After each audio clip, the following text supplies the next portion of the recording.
16. Bonjour messieurs. Et on est à 17-8. Et ce petit geste qu'on a vu faire toute la saison à Ronnie O'Sullivan, se chauffer la main, et la salle là elle est chauffée à blanc. Quiet please. Frame 26, Graham Dott to break. Paul Collier, arbitre gallois, avait la chance d'officier à l'époque. Où étiez-vous à cette finale? Vous êtes allé, vous, au théâtre de Sheffield dans cette... non, j'ai jamais eu l'occasion d'y aller et j'aurais bien voulu. Vous êtes allé dans d'autres tournois Masters? Au Master, au Benson Hedges, à l'époque. Master de Londres. À l'Humo Master, à l'époque où ça existait en Belgique, qui réunissait aussi tous les professionnels. Malheureusement, je voudrais bien pouvoir incessamment sous peu pouvoir aller à Sheffield. Peut-être l'année prochaine. Quand vous parlerez un bel anglais, mon petit Philippe. On va peut-être saluer vos élèves de la salle. Alors oui, je voudrais quand même, parce que je suis passé quelques fois à l'antenne et j'ai pas... On s'en passe, hein, mais une fois de temps en temps on peut. Voilà, j'ai pas pu passer le bonjour à toutes les personnes qui me connaissent, toutes les personnes qui m'aident aussi au sein du club. Je pense notamment à Patrick Dahan, à Sandrine Rousselin et tous les autres. Hein. J'oublie personne évidemment, je vais pas tous les nommer. Vous avez un bon élève là en ce moment et que ça stimulerait de vous entendre les gens parler. J'ai Mikey qui a 8 ans, oui. Je pense que... Combien de billes empochés là comme record? Alors, il a fait une dizaine de billes, mais il joue sur l'américain actuellement. Petite transition parce qu'il est pas encore assez grand. Assez grand. On a une table à près de 90 cm pour mémoire. 85-88 je crois de hauteur. Il sera à mon avis déjà familiarisé avec les billes et la queue quand il arrivera sur la table de snooker, ce qui lui permettra d'être rapidement efficace. Et puisque vous ne le dites pas, votre salle, elle est dans le coin de la porte de la Chapelle. Il y a un bowling à côté d'ailleurs et ça s'appelle le Safety Club. Il y a d'autres salles sur la région parisienne. Il y en a une dans le coin de la place ou de la porte d'Italie? Oui, place d'Italie. Place d'Italie. Le stadium. Peut-être. Il y a le stadium, il y a le club Évolution à Aubonne. Il y a, je ne vais pas nommer tout, j'ai peur surtout de me tromper sur les noms. Je crois qu'il y a ce qu'il faut. On n'a pas beaucoup sur Paris, c'est pour ça que c'est souvent vous qu'on reçoit. Malheureusement. Et via le site de la Fédération française, je crois savoir qu'il y a un recensement des salles où on peut... Oui, de toutes les salles avec le nombre de billards dans chaque catégorie. En revanche, des billards américains, il y en a plein à Paris. Et moi je pleure la disparition des tables de billard français. Ray Reardon avec son entourage, depuis quelques mois, qui était l'entraîneur d'O'Sullivan.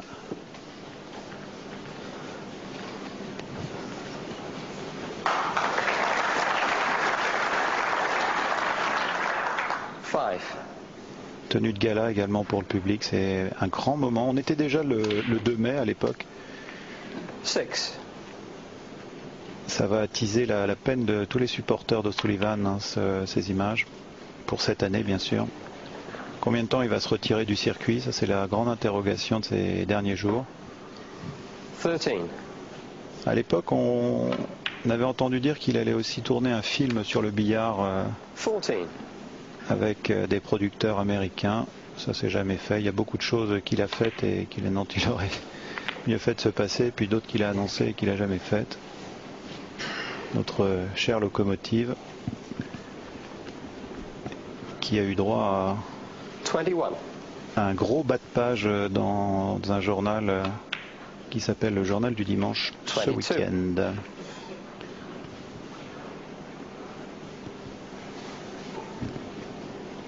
l'entraîneur d'O'Sullivan, dont on précise que c'est un ancien champion du monde, qui a été dans quelques autres finales de cette compétition.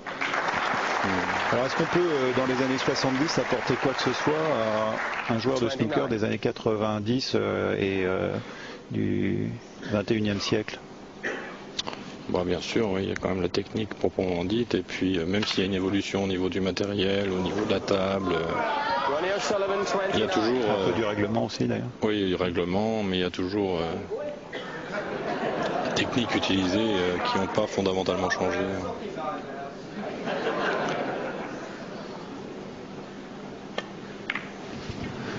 Dodd qui était là cette année, qui a pas été très brillant, il a été sorti par le solide Ian McCulloch.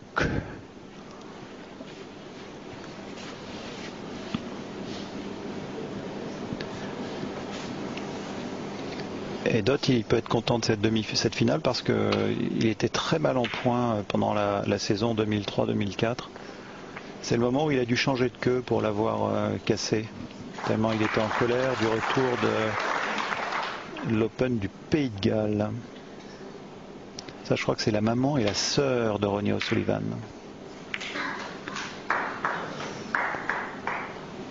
Je sais pas pourquoi je dis la maman, la mère tout simplement.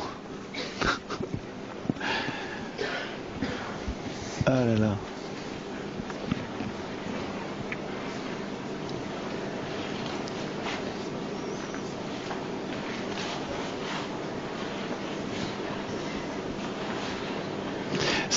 C'est à cette époque d'ailleurs qu'il a 16. Je vais peut-être jouer de la main gauche.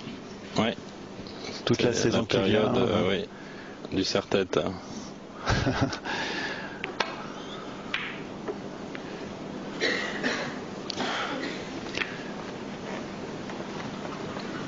En 2003, un 147 pour O'Sullivan. En 97, un premier 147.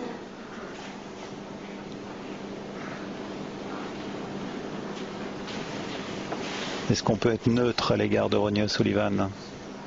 Bon non, quand même, c'est un des meilleurs joueurs de sa génération. Enfin, il a un paquet d'ennemis quand même. Hein. Oui, c'est le personnage.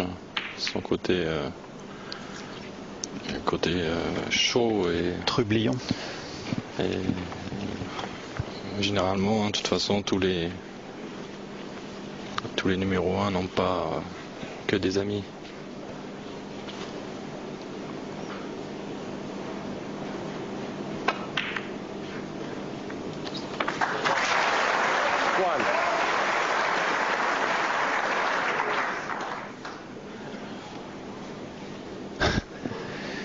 Vous avez des supporters du côté de Bordeaux, Philippe.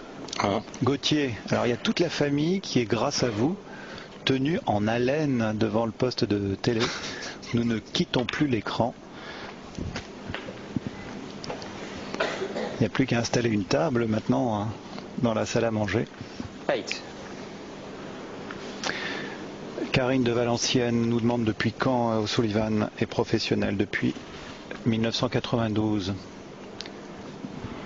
Il y a eu pas mal de joueurs qui sont arrivés cette année-là. 9. Williams et Higgins.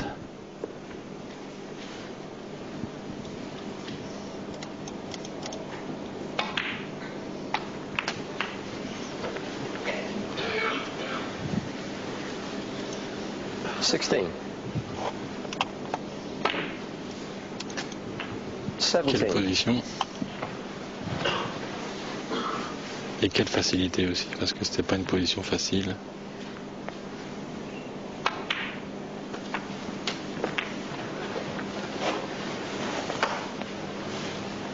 $24.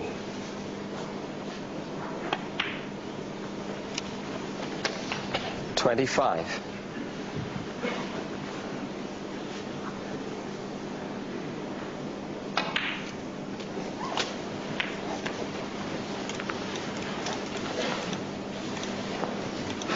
32. 33.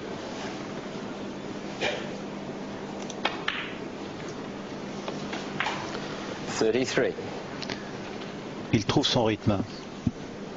Ça s'accélère là. Oui, parce qu'il a... canaille. Ronnie O'Sullivan, 33. Ça va de mieux se toute passer, façon. rassurez-vous.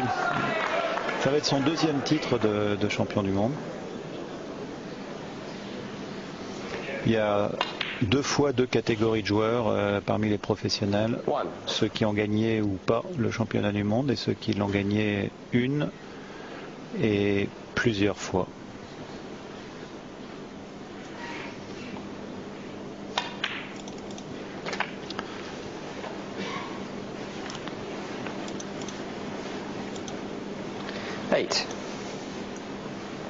Ah, c'est l'un des meilleurs joueurs du monde actuellement et j'espère que ces décisions vont pas gâcher tout ça, ce don. C'est peut-être un peu réactionnel comme annonce. Oui, c'est peut-être suite à la déception mais bon, faut espérer le retrouver à la rentrée. En tout cas, la place, elle sera libre. Alors, je sais pas ce que dit le règlement d'ailleurs, s'il refuse d'être présent, comment ça se passe avec les têtes de série, est-ce qu'on décale? Et B, ça c'est se mutiler, il en a assez, je crois, Graham Dott là. Bon, on a senti, il a mis un petit coup de poignet qui lui a amené un petit peu d'imprécision. C'est un mini fauchage. Si on pouvait voir le ralenti, on aurait la petite info, et bon, ça arrive.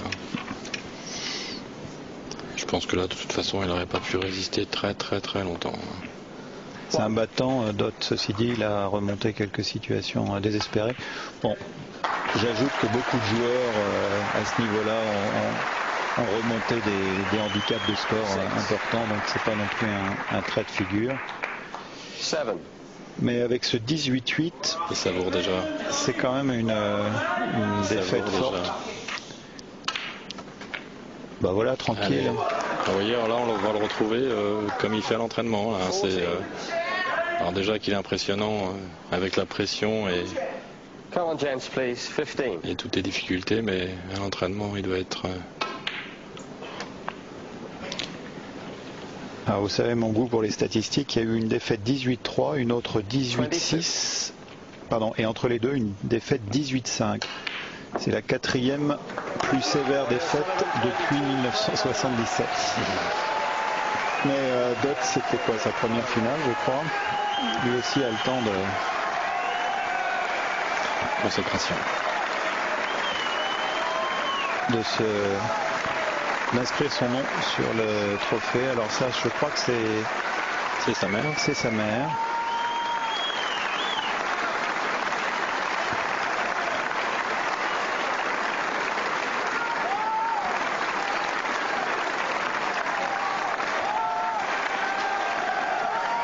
Vous le reconnaîtriez pas aujourd'hui. Il est rasé, il ressemble à un moine bouddhiste. Il a d'ailleurs flirté avec le bouddhisme, comme avec l'islam. Ça a été suivi par les paparazzi. Il ne peut pas bouger, lui, sans qu'il ait derrière lui quelques caméramens ou photographes. Allez, du bleu porte-bonheur.